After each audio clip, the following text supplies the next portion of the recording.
Hello बच्चों, कैसे हैं आप लोग। आई होप आप सब बहुत ही खुश हैं, मस्त हैं और मन लगाकर पढ़ने के लिए तैयार बैठे हैं कि कोई भी हमें टीचर आए, कॉन्सेप्ट बता दे और हम उसको तैयार कर लें। तो आज हम लेकर आए हैं आपके लिए अब से केमिस्ट्री के गन शॉट रिवीजन, यानी कि अब से आपको मिलने वाले हैं वो टॉपिक्स जहां पर आपको बिल्कुल भी कुछ नहीं सोचना है, या फिर मैं यूँ कहूँ कि अभी भी कोई बच्चा सोच रहा है कि मैम मैंने किताब तक नहीं खोली है तो मैं क्या पढूं केमिस्ट्री में। तो बच्चों, पूनम मैम आपके लिए एक ज़बरदस्त कंटेंट लेकर आई है कि आप कुछ भी ना पढ़ें, पर जो आज मैं पढ़ा रही हूँ बस उतना पढ़ लें। और इतना प्यार से आपको मैं पूरा टॉपिक समझाऊंगी और समझाने के साथ ही बस आपको वही पढ़ना है जहाँ एग्ज़ाम में जहाँ से क्वेश्चन डेफिनेटली पढ़ने वाला है, बस इतना कर लेना। यानी कि आज से हम लोग शुरू करने वाले हैं अपना 80-20 रूल, जो कि आपने देखा होगा, पूनम मैम ने एक कॉन्सेप्ट बताया भी है। आज बेसिकली वही करने वाली हूँ, यानी कि हर चैप्टर का वो 20% वाला टॉपिक जिसका एग्ज़ाम में वेटेज 80% तक का होता है। तो आप सब तैयार हैं? कमर कसो, अब से बिल्कुल नहीं हिलना है। बिना किसी देरी के शुरू करती हूँ आज के इस गन शॉट की, राइट। तो आज से बच्चों हम लोग अपना सॉल्यूशन वाला चैप्टर जो अपना फर्स्ट है, वो चैप्टर जो आपको बस ये 30 मिनट्स मुझे देने हैं, ओनली 30 मिनट्स आप मुझे दे दीजिए। इसके बाद कुछ नहीं चाहिए, बस मैं केवल आपसे 30 मिनट मांग रही हूँ और 30 मिनट जो है वो आपकी लाइफ को चेंज कर देने वाले हैं, राइट। तो सबसे पहले बात करने वाले हैं विलियन का प्रकार, यानी कि इस चैप्टर के अंदर आपको ये सब टॉपिक आपको दिखाई दे रहे होंगे, हर बच्चे को दिखाई दे रहे हैं ये टॉपिक। विलियन के प्रकार, विलियनों की सांद्रता, विलयता, द्रव्य विलियनों का वास्तव, आदर्श अनादर्श विलियन, अणुसंख्यिक गुण, असामान्य, ये सबको पता है। लेकिन इनमें से पढ़ना क्या है, इसमें से कौन सा वो 20% का टॉपिक है जो कि हमें 80% का वेटेज दिलाने वाली है। This is 80-20 rule, right. बात समझ में आ गई। तो अब यहाँ पर आप देखेंगे कि विलियन के प्रकार में अपने को नहीं पढ़ना है, अपने को सीधा सांद्रता पर उतरना है। सांद्रता से सीधा हम जंप मारेंगे और हम आ जाएंगे अपने किस पर भाई, अपन आ जाएंगे विलयता में हेनरीज लॉ पर, है ना, हेनरी नियम पर, और फिर हम आ जाएंगे राउल्ट नियम पर। यहाँ से जैसे सीधा जंप मारेंगे आ जाएंगे आदर्श और अनादर्श विलियन पर, और यहाँ से जंप मारते हुए हम आ जाएंगे अणुसंख्यक गुणधर्म पर। दैट्स इट, बस इतना ही पढ़ना है। और ये 30 सेकंड आपको कहीं नहीं उठ के जाना है, और ये सब पढ़ लिया ना सॉल्यूशन वाले चैप्टर में से, और कुछ नहीं पढ़ना, आंखें बंद, खत्म, क्लियर। चलिए तो शुरू करते हैं बिना किसी देरी के। सबसे पहले विलियनों की सांद्रता को व्यक्त करना। विलियनों को इस सांद्रता को व्यक्त करने के लिए अपने पास बहुत सारे टॉपिक्स हैं। तो सबसे पहले कौन सा है बच्चों, ध्यान से देखो, हर टॉपिक को आपको अच्छे से पढ़ना है, अच्छे से ध्यान में रखना है कि यस ये चीज़ इस तरह से की जाती है। यानी कि सबसे पहले अपने को देखना है कि अपने पास टॉपिक कौन सा है भाई, मोलरता है। क्या है भाई, मोलरता है, राइट। बात समझ में आई। चलो इसको थोड़ा सा हल्का कर देते हैं, इस सिनेरियो को थोड़ा हल्का कर देते हैं और हम आ जाते हैं यहाँ पर। This is very nice colour. तो सबसे पहले आप देखेंगे मोलरता, मोलरता, फिर आ जाता है बेटा मोललता, फिर आ जाता है बेटा नॉर्मलता। ठीक बात है। अब आप सोच रहे हैं मैम द्रव्यमान प्रतिशत, वो भी बताएंगे, कूल डाउन, है ना। तो ये चीजें हो गई। तो मोलरता का फॉर्मूला क्या होता है, कुछ नहीं होता है। मोलरता बराबर होता है कैपिटल M लिख दो, उसके बाद आप सीधा सीधा लिख दो विलय के मोलों की संख्या, या विलय के मोलों की संख्या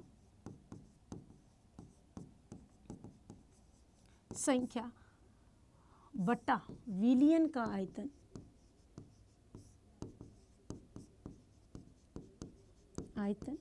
इनटू लीटर। ml में लिखोगे तो यहाँ 1000 से गुना कर देना, लीटर में आए तो 1000 से बिल्कुल नहीं करना।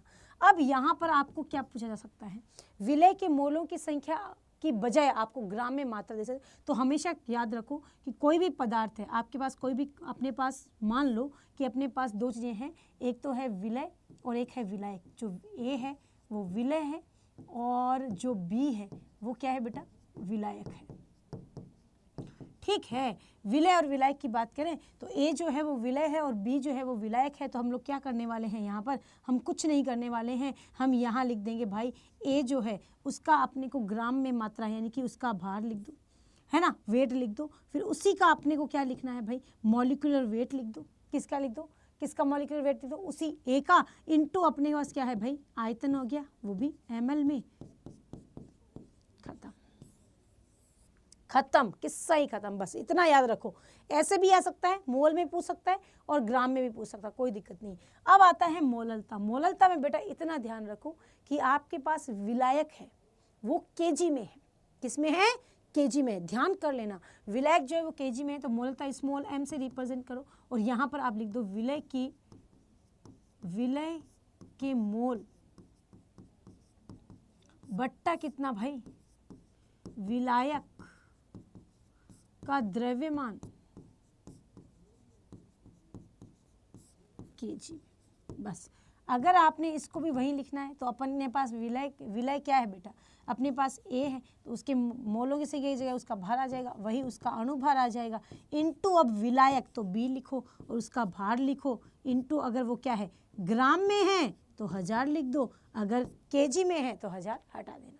क्लियर है। अब आ जाओ बेटा नॉर्मलता। नॉर्मलता को हम कैपिटल एन से शुरू करते हैं। 1 लीटर विलियन में उपस्थित विलय के मोलों की संख्या, तो अब आता है 1 लीटर विलियन में उपस्थित विलय के ग्राम तुल्यांकों की संख्या। तो 1 लीटर जो विलियन आपके पास है तो विलय के ग्राम तुल्यांक, विलय के ग्राम तुल्यांक बट्टा, बस ये चीजें नोट करते जाना, ये चीजें नोट करते जाना और इनको ही रटना है, बस इसके अलावा कुछ नहीं करना है ना। बट्टा विलियन का आयतन लीटर में, आयतन लीटर में। क्लियर है, बात समझ में आ गई। अगर वही नॉर्मलता लिखनी है तो विलय के ग्राम तुल्यांकों की जगह विलय की ग्राम में मात्रा बट्टा विलय का तुल्यांकी भार, है ना, इनटू विलियन का आयतन लीटर में। डन है, बस इतना कर लेना और कुछ नहीं करना। ये वो चीजें हैं जो एग्जाम में डेफिनेटली पूछ जानी, एग्जाम में आनी ही आनी है भाई साहब, इसको कोई रोक नहीं सकता, कोई छोड़ नहीं सकता। यहाँ से न्यूमेरिकल कंफर्म आना है भाई, न्यूमेरिकल कंफर्म आना है बेटा, इसको नहीं छोड़ना तुम। चले, बात समझ में आई कि नहीं, जल्दी बताओ, फटाफट फटाफट फटाफट, है ना। हर बच्चा जल्दी जल्दी जल्दी फटाफट कर ले इस बात को, हर बच्चा।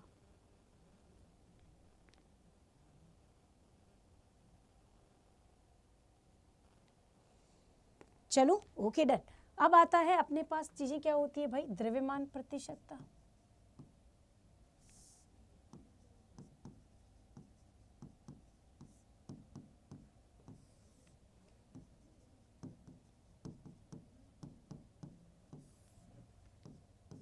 द्रव्यमान आयतन प्रतिशत, मोल अंश ppm या ppb। क्लियर है, बात समझ में आई। द्रव्यमान प्रतिशतता कुछ नहीं होती है, कोई भी पदार्थ है विलय की ग्राम में मात्रा बटा विलियन की मात्रा ग्राम में, ठीक है, इनटू 100। खत्म करो। आयतन प्रतिशत, विलय का आयतन बट्टा विलायक विलियन का आयतन, यानी कि विलय प्लस विलायक दोनों जुड़ेंगे, इनटू 100। ठीक है। द्रव्यमान प्रतिशत, इसके अंदर क्या होगा भाई, इसमें विलय का भार, इसकी ग्राम में मात्रा बट्टा विलायक का आयतन इंटू 100। खत्म है खेल। मोल अंश क्या होती है, कोई भी पदार्थ है XA का मोल अंश निकालना है तो Na प्लस NB। XB का निकालना है तो किसी पदार्थ में NB Na प्लस NB। ठीक है। अब Na क्या है, WA अपॉन भार बट्टा Ma। खत्म। क्लियर है, ध्यान कर लेना, कल को कोई बच्चा पूछ ले मैम Na क्या है, तो ये रहा, किसी पदार्थ की ग्राम में मात्रा, उसका भार बट्टा उसका अणुभार। ppm ppb, कोई भी पदार्थ है उसकी विलय की ग्राम में मात्रा, है ना, बटा विलियन का क्या भाई, भार या द्रव्यमान जो भी आपके पास है, इनटू क्या करना है 10 की घात 6 और 10 की घात 9, दैट्स इट, है ना। तो यहां पर आपको लिखना है पदार्थ की मात्रा बट्टा विलियन की मात्रा इनटू 10 की घात 6, दिस इज ppm, और सिमिलर इनटू 10 की घात 9। क्लियर है, बात समझ में आएगी। ये है आपकी सांद्रताओं को व्यक्त करने का पूरा चार्ट। कहीं नहीं जाना, कुछ नहीं करना, किसी से बात नहीं करनी, बस आज के ये 30 मिनट जो आपकी लाइफ को चेंज करने वाले हैं, बस, है ना। वो कहते हैं ना, जो ठान लिया हमने सूरज सा जलना है, सपनों को दे परवाज़ अगर उड़ने की तमन्ना है, राइट। तो अब वो समय आ चुका है बच्चों। अब अगला टॉपिक आता है हेनरी। सांद्रता जंप हमारा किधर पहुंचे, हेनरी। हेनरी से न्यूमेरिकल आएगा, न्यूमेरिकल आ सकता है, यहाँ से थ्योरी का क्वेश्चन भी आ सकता है। थ्योरी का क्वेश्चन आएगा कि KH जो हेनरी स्थिरांक है वो किस पर निर्भर करता है। न्यूमेरिकल आएगा कि आपके पास जो भी वैल्यूज़ है उसको रखकर KH का मान निकालना है। तो आपके पास हेनरी नियम कुछ नहीं होता है, कोई भी गैस है किसी द्रव में, किसी भी विलायक में कितनी डिजोल्व है, कितनी डिजोल्व है ये देखना है, तो अपने को क्या करना पड़ेगा, हेनरीज लॉ को पढ़ना पड़ेगा, राइट। तो हेनरी नियम के अकॉर्डिंग क्या होता है बेटा, हेनरी नियम के P समानुपाती x, तो P बराबर KHX, राइट। ये क्या है, दाब है, ये क्या है, हेनरी स्थिरांक है, हेनरी स्थिरांक है, क्लियर है बात। और x क्या है भाई, पदार्थ की गैस की मात्रा, गैस की मात्रा, क्लियर है बात, समझ में आ गई होगी सब बच्चों को। चले, डन है, कोई दिक्कत परेशानी ना, होनी भी नहीं चाहिए। तो अब यहाँ से क्वेश्चन दो तरीके से, टाइप ऑफ क्वेश्चन क्या होगा, टाइप ऑफ क्वेश्चन क्या होना है, टाइप ऑफ क्वेश्चन पहला ये होना है कि KH जो है वो किस पर निर्भर करता है, KH ताप से कैसे निर्भर करता है, निर्भरता, है ना, या KH की विलयता पर निर्भरता,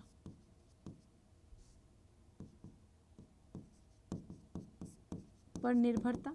और सेकेंड आने वाला है यहाँ से, आप देखें अगर इस चीज़ से आपके पास यदि दाब का मान दिया है ना, मान लो दाब का मान आपके पास मतलब कि 236 दे दिया है ना, x का मान भी आपको 240 दे दिया है, तो KH का मान आपसे पूछ लिया जाएगा। दिस इज अ न्यूमेरिकल, ठीक है। और थ्योरेटिकल क्वेश्चन कैसे आता है वो भी बताया, तो टाइप ऑफ क्वेश्चन भी समझ में आ गया है, डन। नेक्स्ट, भागो भागो भागो। हेनरी नियतांक का मान ताप और गैस की प्रकृति पर निर्भर करता है। देखो आ गया ना, अक्रिय गैसों के लिए हेनरी का मान अधिक होता है, अक्रिय गैस से कम घुलनशील होती है, हेनरी नियतांक बढ़ता है, K का मान बढ़ने से गैसों की विलयता घटती है, हमेशा ध्यान रखो। क्योंकि अगर आप देखेंगे P समानुपाती अपने पास क्या है भाई, P समानुपाती क्या है अपने पास, x है, आप सब जानते हैं। P बराबर क्या हो गया भाई, अगर KH को इधर लेके आओ तो x हो गया ना। अब यहाँ पर पदार्थ की मात्रा और दाब को देखो, है ना, आप सब देख सकते हैं, है ना, कि अगर मैं दाब को बढ़ाती हूँ तो क्या होता है, दाब को बढ़ाने पर विलयता बढ़ती है, लेकिन KH का मान घटता है, क्योंकि वो इसकी क्या है, ये बढ़ रहा है तो ये घट रहा है बेटा, क्लियर, क्योंकि नीचे की तरफ आ गया है। बात समझ में आ गई होगी हर बच्चे को। आप चाहें तो इसको खोल के भी दे सकते हैं, P अगर आप इसको खोलें तो P 1/KH नहीं आ गया, अगर ये बढ़ेगा तो ये घटेगा नहीं, तो दाब बढ़ाने पर विलयता बढ़ती है, हम सब जानते हैं, पर KH बढ़ने पर फिर विलयता घटेगी, सिमिलर है ना। तो P के समानुपाती क्या होता है, P के समानुपाती विलयता होती है भाई, हाँ सब जानते हैं। तो ये बढ़ेगा, ये बढ़ेगी तो ये घटेगी नहीं क्या, सिंपल मेथड है यार, क्या ही दिक्कत है। चलो भाई नेक्स्ट पे आओ, फटाफट आओ भाई, राउल्ट का नियम। अब this is very important, Raoult का नियम कुछ नहीं है, राउल्ट का नियम वो था गैसों के लिए और ये है द्रवों के लिए, बस इतना ध्यान रखो तुम। कोई भी पदार्थ द्रव है आपके पास, विलय और विलायक, है ना। अब दो तरह के द्रव हैं आपके पास, ध्यान कर लेना बेटा, है ना, दो तरह के द्रव हैं आपके पास, है ना। दो द्रव मतलब कि एक द्रव है जो पानी है ना, एक द्रव है जो आपके पास क्या है भाई, पानी के अंदर आपने क्या डाला, द्रव, दूसरा द्रव है पर वो कम घुलनशील है या कम वाष्पशील है, जैसे कि अल्कोहल है ना। पानी और अल्कोहल में देखें तो वाष्पशीलता एक की कम है, एक की ज्यादा है, सही बात है, दोनों द्रव होते हुए भी, पर एक द्रव है और एक ठोस भी हो सकता है। तो ठोस तो क्या होता है, जैसे नमक है तो वो क्या होगा, वो तो अघुलनशील हो जाएगा, सही है। तो द्रवों के अंदर ठोस और द्रव को मिलाओ तो उसकी विलयता पर क्या इफेक्ट पड़ता है, और विलयता की वजह से वाष्प दाब पर क्या प्रभाव पड़ता है, तो ये किसने बताया, राउल्ट ने बताया। अब राउल्ट क्या कहता है, राउल्ट कुछ नहीं कहता है कि कोई भी पदार्थ है, आपके पास द्रवीय पदार्थ है, उसमें जो घटक है और उसकी जो पदार्थ, जो भी उसकी मात्रा है, वो जितनी ज़्यादा मात्रा होगी उतना ज़्यादा दाब होगा, उतनी ज़्यादा विलयता होगी। फॉर एग्जाम्पल मेरे पास P1 है तो समानुपाती X1, P2 है तो समानुपाती X2, राइट। अगर मैं इसको लिखूँ P1 बराबर P01 X1 और P2 बराबर P02 X2। आप में से कई बच्चे ऐसे होंगे भी जिन्होंने किताब नहीं खोली, उनको क्या ही कहें, वो मुझे चुन्नू मुन्नू जो है वो तो बहुत ही प्यारे हैं, उनको क्या ही कह दूँ, अब कुछ नहीं कह सकती हूँ, तो उनको मैं इतना कहूँगी बेटे कि यहाँ पर जो P1 है, मान लो कि आपके पास ये विलायक है, ठीक है, ये शुद्ध पदार्थ है और ये जो है वो विलय है, ठीक है, ये भी शुद्ध है अभी तो, है ना। तो ये क्या है, विलायक है और ये शुद्ध अवस्था में विलायक है, ये विलय है और ये शुद्ध अवस्था में विलय है। नोड का मतलब शुद्धता से है। तो बात समझ में आ गई होगी सब बच्चों को। यहाँ पर दो वाष्पशील पदार्थ यानी द्रव द्रव लिए तो यहाँ पर एक की वाष्पशीलता ज़्यादा है, दूसरे की वाष्पशीलता कम है।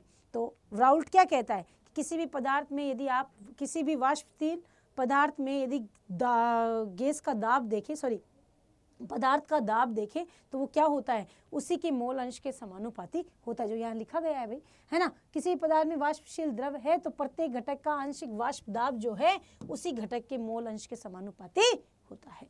क्लियर, बात समझ में आ गई? यस मैम, समझ में आ गई। आ जाओ, अब आ जाते हैं, हम सीधा कूद जाते हैं किस पर बेटा, आदर्श और अनादर्श विलीन। एक चीज़ और बताना भूल गई, मैं फटाफट बता देती हूँ, ग्राफ के बारे में बताना भूल गई थी कि बेटा इनका यदि आप ग्राफ देखोगे ना, वाष्पशील अवाष्पशील का, तो यहाँ पर आपको इस तरह का ग्राफ जो है जनरल ग्राफ दिखाई देता है। आप सब समझ गए होंगे इस ग्राफ को देखकर, P1 P2, यहाँ पर P1 equal to P1 plus P2, that's it.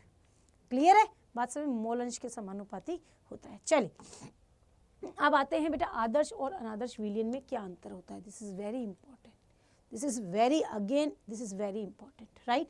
अब ये कह रहा है कि आदर्श विलीन तथा अनादर्श विलीन में अंतर क्या होता है। वे विलीन जो ताप व दाब की समस्त स्थिति में राउल्ट के नियम की पालना करते हैं उन्हें आदर्श विलीन कहते हैं। राउल्ट के नियम की पालना मतलब जो राउल्ट के नियम की, यानी कि कोई भी पदार्थ का जो वाष्प दाब है उसके घटकों के मोल अंश के समानुपाती होता है तो आदर्श, नहीं होता तो अनादर्श। देख सकते हैं आप, यहाँ बराबर है तो आदर्श, यहाँ बराबर नहीं है तो अनादर्श है। कुल दाब आयतन में कोई परिवर्तन नहीं, परिवर्तन तो अनादर्श। इतना ध्यान रखो बस, एग्जाम्पल से क्वेश्चन आएगा। मैम क्वेश्चन कहाँ से आएगा, मैम क्वेश्चन किस टाइप का आएगा, वही समझ में नहीं आता, यहाँ से क्वेश्चन आएगा।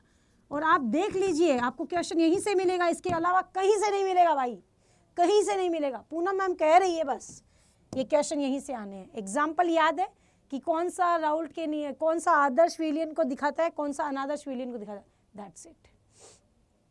क्लियर है, बात समझ में आ गई होगी। आ जाओ बेटा, अब बढ़ते हैं आगे। तो ये रहा आपका सिंपल सा ग्राफ। अब इसके अंदर दो चीजें हो सकती है, दो चीजें कौन सी भाई, धनात्मक अनादर्श विलीन, धनात्मक अनादर्श विलीन और ऋणात्मक अनादर्श विलीन, ऋणात्मक अनादर्श विलीन। ठीक बात है। अगर धनात्मक हुआ, बच्चों ध्यान से देख लेना, ध्यान से देख लेना, अगर आपका धनात्मक हुआ तो ग्राफ यूं बढ़ेगा, ये बढ़ गया, और ये तो है धनात्मक। अब ऋणात्मक हुआ तो, आ जाओ, ऋणात्मक हुआ तो, ऋणात्मक हुआ तो कुछ नहीं करना बेटे, ऋणात्मक हुआ तो ये नीचे की डंडी, ठीक है, इस ग्रीन वाले में नीचे और इस ग्रीन वाले में भी नीचे, ये जो रेड वाले ना जो नीचे नीचे जा रहे हैं वो है ऋणात्मक। क्लियर है, बात समझ में आ गई होगी हर बच्चे को। चलो थोड़ा सा बहुत ही क्लियर बना देती हूँ ताकि तुम बच्चों को कोई भी दिक्कत ना हो। आओ बेटा, बहुत प्यार से बनाऊंगी, आओ। पिंक है ना, धनात्मक विचलन, ये धनात्मक, ठीक है।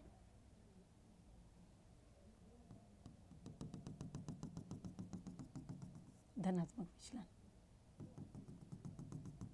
धनात्मक विचलन सबको दिखाई दे रहा है, दिस इज धनात्मक। आओ ऋणात्मक की बात करते हैं। दिखना चाहिए भाई, ये ऋणात्मक है ना, ब्लू से कर दो, हाँ बहुत बढ़िया दिखेगा। ऋणात्मक क्या होगा, ये ऋणात्मक है, ठीक है,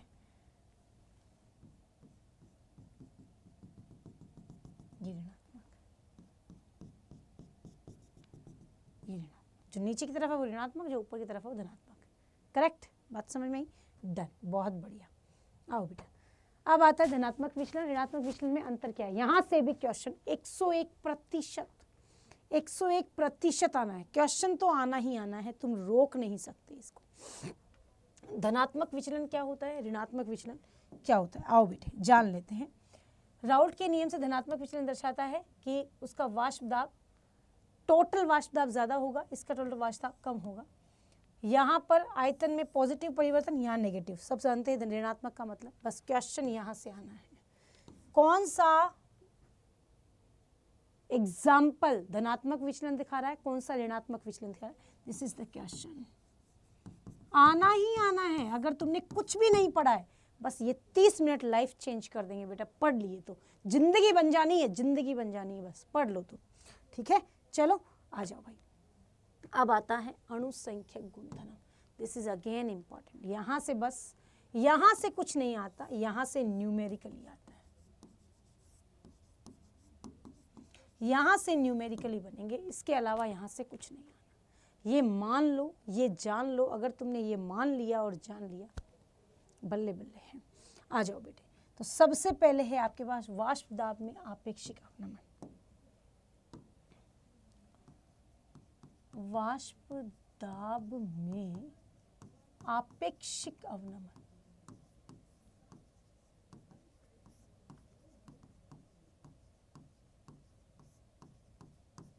वाष्प दाब में आपेक्षिक अवनमन मतलब del p upon p naught 1, this is the वाष्प दाब में आपेक्षिक अवनमन, इसको कहते हैं। ध्यान से देख लो भाई, फटाफट फटाफट, हर बच्चा ध्यान से देख ले, है ना। अब यहां से क्वेश्चन क्या आना है, यहां से क्वेश्चन क्या पूछा जाना है,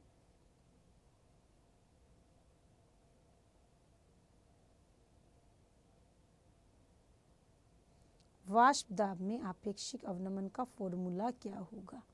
कुछ नहीं करना बेटा, बस इतना पता हो कि यहाँ पर आपको लिखना है P nought minus P1 upon p naught 1। समझ आ गई, बात क्लियर हो गई होगी सब बच्चों को, है ना। यहाँ तक बस पता हो तो यहाँ पर बस मैं यही कहना चाहती हूँ, इसका मतलब ये होता है, ठीक है। अब इसको लिख दो या इसको लिख दो, सीधा सीधा लिख दो P nought minus P1 upon p naught 1 direct. उसके बाद लिखो W2 into M2 into W1, that's it. यहां से अब आपको क्या क्या पूछ सकता है, M2 की वैल्यू पूछी जा सकती है, यहाँ पर ये सब दिया हुआ होगा, शुद्ध विलायक का मान दिया होगा, विलियन का मान दिया हुआ होगा। P1 क्या है, विलियन का वाष्प दाब, P नोड क्या है, शुद्ध विलायक का वाष्प दाब, ठीक है। ये डेफिनेटली आपको दिया हुआ होगा, यहाँ से न्यूमेरिकल आता ही आता है और आया भी गया है। आप अपनी NCERT की बुक को देखोगे तो यहाँ से न्यूमेरिकल पूछा भी गया है। This is the correct answer. Done, उतारो फटाफट, हर बच्चा ध्यान से भाई, ध्यान से। चले आ जाओ, नेक्स्ट आता है आपका दूसरा पॉइंट है, ये तो वाष्प दाब में आपेक्षिक, यहाँ पर क्वथनांक में उन्नयन।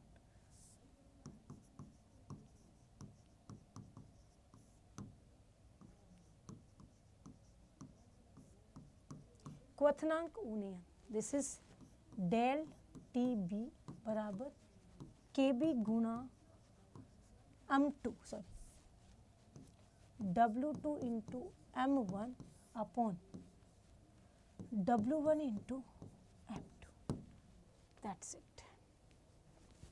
क्लियर है, बात समझ में आ गई सभी बच्चों को, हाँ या ना, है ना।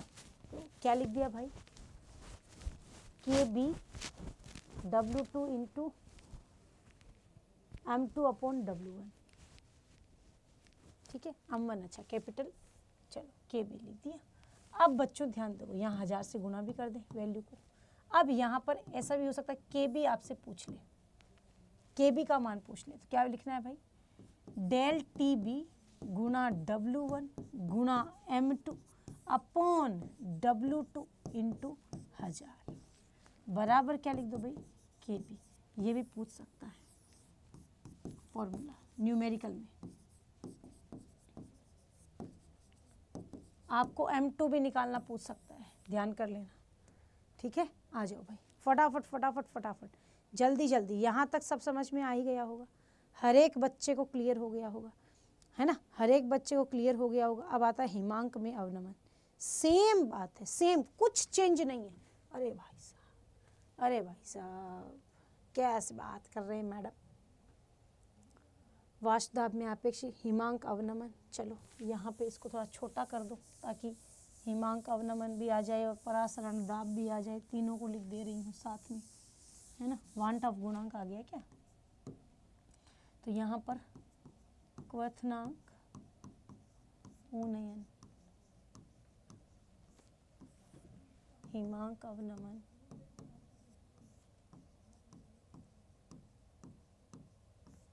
परासरण दाब,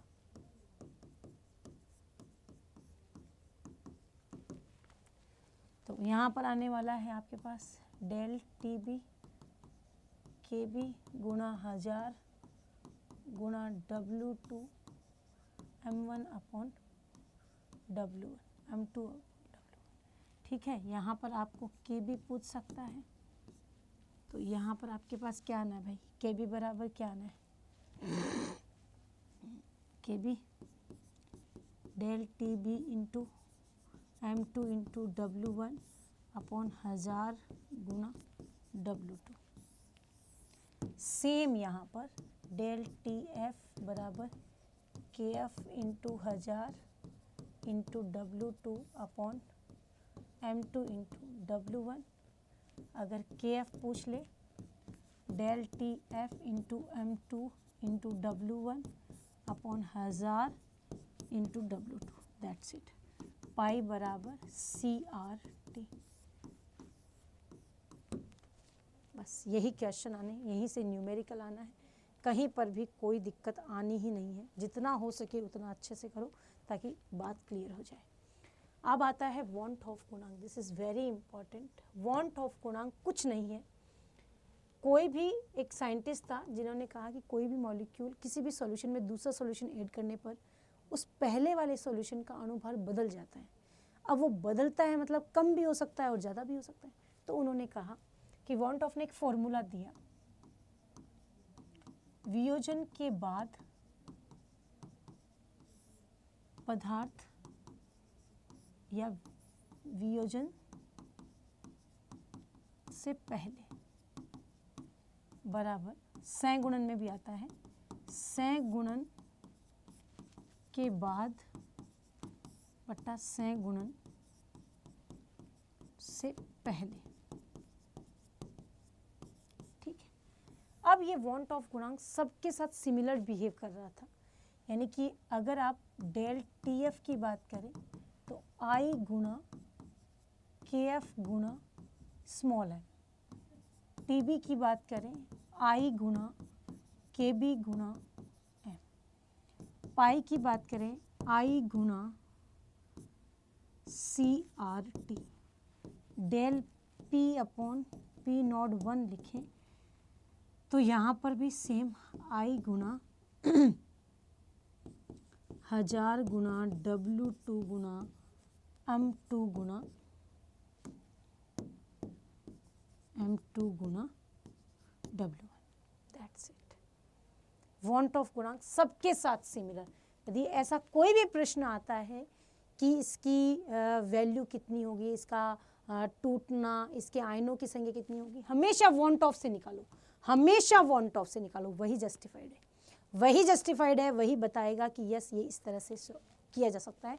हमेशा कोई भी प्रश्न आओ, वांट ऑफ संबंधित कोई भी प्रश्न आएगा तो हमेशा ध्यान रखो, वहाँ पर आपको ये चीज़ ध्यान रखनी है कि अगर वांट ऑफ से संबंधित कोई भी प्रश्न आया, जैसे कि आपको कह दे कि आपके पास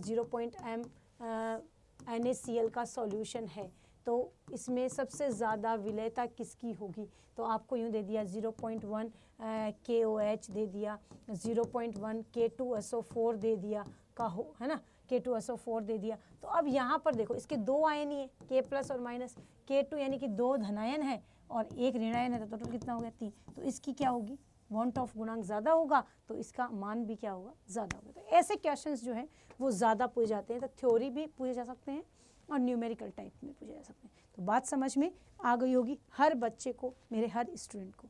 तो ये था आपका सुपर फास्ट रिवीजन, 30 मिनट का एक शॉट है, दिस इज़ गन शॉट, और सही नाम है ये, गन शॉट है। अगर आपने ये पढ़ लिया, मैंने अच्छे समझाया है, तो आपको कुछ भी पढ़ने की ज़रूरत नहीं है। ओके, तो चलिए बच्चों, आज की क्लास में बस इतना ही। नेक्स्ट लेक्चर के साथ आऊँगी, तो बताना, इसके कमेंट में ज़रूर बताना कि कैसा लगा आपको और कितना फ़ायदा आपको मिल रहा है ये सब वीडियोस के माध्यम से। Bye bye, take care and thank you so much, thank you.